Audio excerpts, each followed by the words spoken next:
Vayamos a la IA, que sé que es un tema que controlas mucho. ¿Por dónde empezamos? ¿Qué debemos entender? Quizá empezaría que no hay expertos en IA, hay gente que construye y gente que la usa.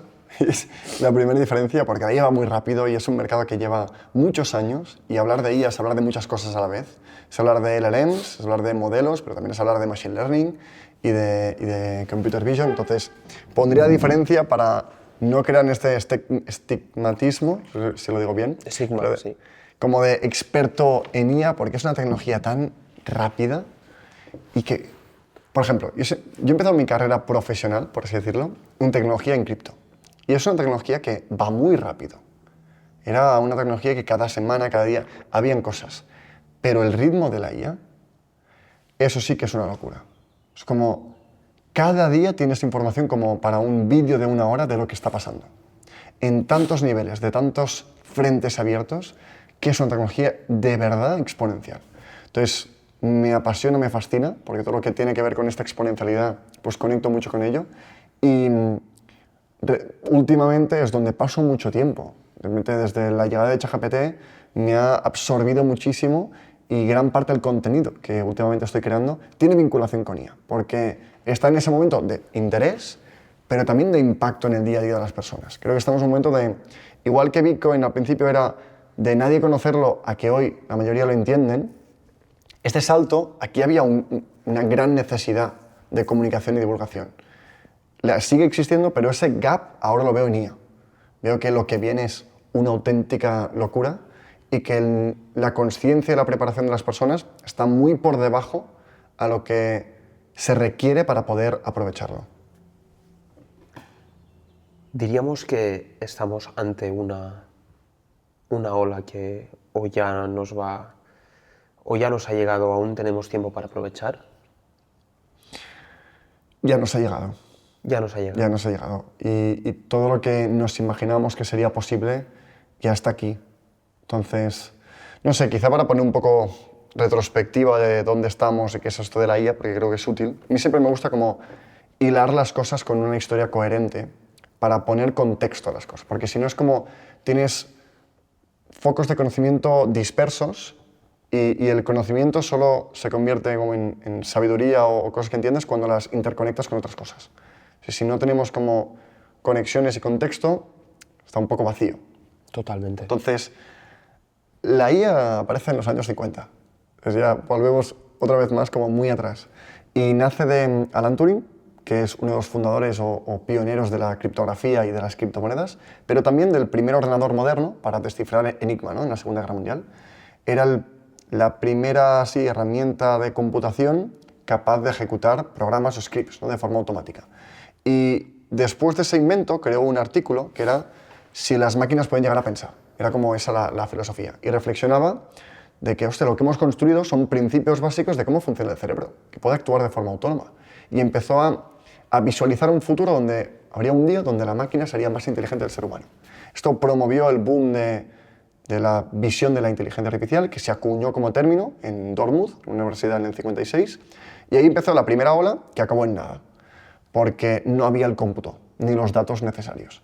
Entonces, la red neuronal, lo que es ChatGPT hoy, se inventó en esa época, que fue la idea de un psicólogo de decir, vale, ¿cómo replicamos el cerebro? El cerebro son neuronas interconectadas, con pesos, vale, vamos a replicar esos principios en un algoritmo matemático.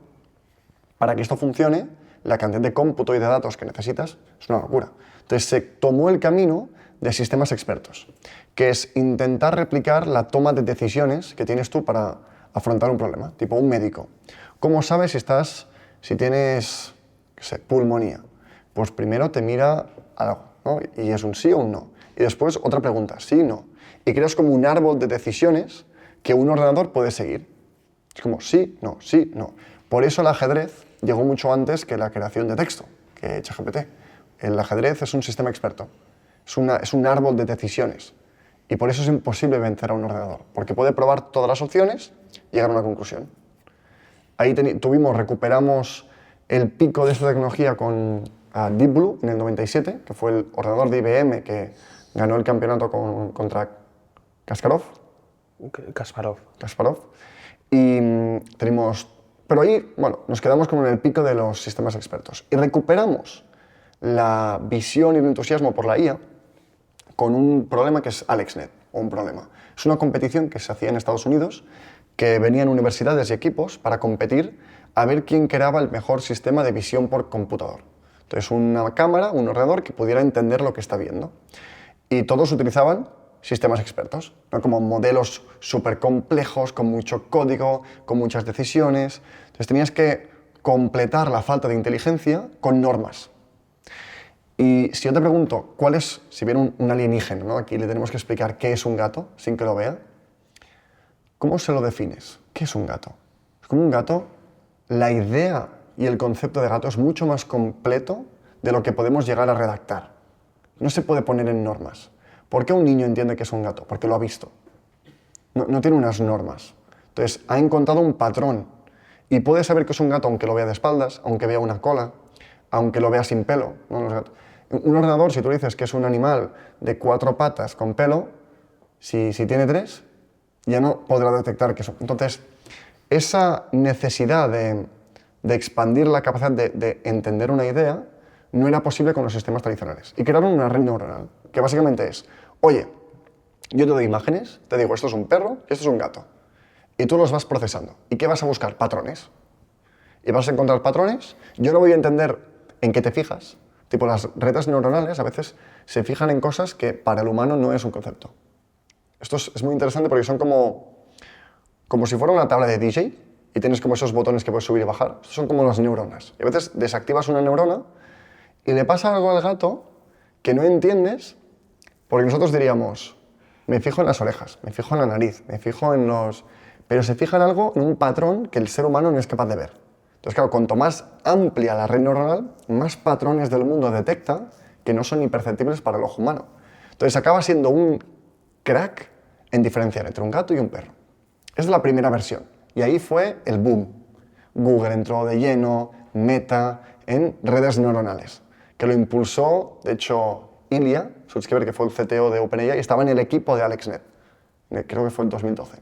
Entonces, boom de los modelos de lenguaje, las redes neuronales con esta tipología, donde yo te doy el dato y te lo etiqueto. Entonces hay un gran trabajo de etiquetar. Esto es un gato, esto es un perro, esto es una puerta. Entonces sirvió mucho para la era de el contenido recomendado, de Netflix, de Amazon, de las redes sociales, porque es contenido etiquetado que yo he dejado una señal Por patrones, exacto. por patrones que a mí me gusta. Entonces, modelos de recomendación. Pero para llegar al lenguaje, el lenguaje es muy extenso. No podemos clasificar.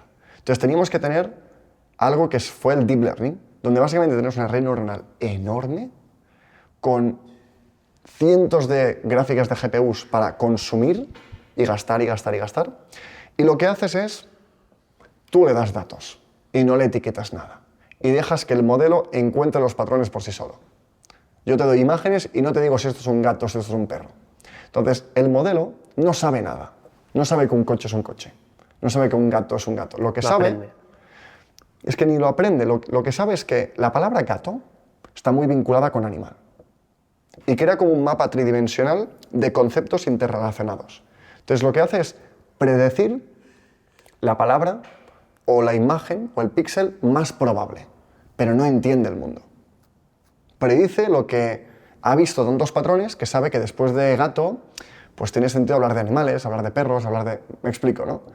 Entonces, esto lo llevamos a la llegada de ChatGPT, la primera red neuronal, que utilizó un sistema que son los transformers, que inventó Google en el 2017, que le permitía mantener el contexto de la conversación, cosa que antes no era posible. Entonces, el modelo se perdía. ¿Cómo detecta el contexto? Pues cada palabra la compara con todas las demás. Y así puede medir qué palabra tiene más peso en la conversación. Y así mantiene el contexto. Buena noticia, podemos hablar con un modelo. Replica la inteligencia, replica lo que el humano hace y dice.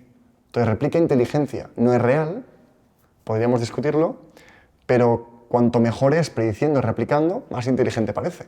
Y ahora los modelos los hemos ido mejorando. Más datos, más cómputo, más patrones. Ahora estamos en 10 trillones de parámetros en mitos. GPT-4 era de 1,7 trillones. Entonces estamos como escalando, escalando, escalando.